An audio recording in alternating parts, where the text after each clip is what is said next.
Ngā toa o Aotearoa. Toko whā ngā toa kei te tūtonu ki tēnei hui ngā toa. Ko Terry. Ko Logan. Ko Tīpene. Ko Owena.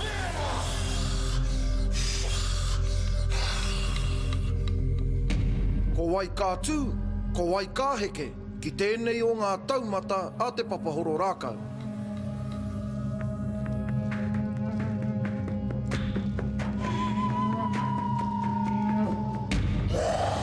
With all the brothers that have come and gone, the ones that do stay behind, their bond gets a bit stronger.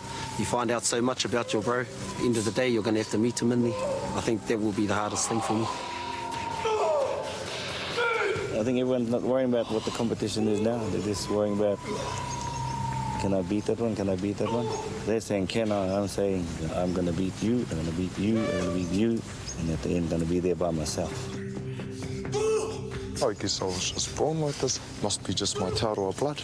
Always fighting. I don't know. I don't know, whenever they go, you're fighting tonight, it's just, oh, yeah. It's like, It's not a game anymore, eh?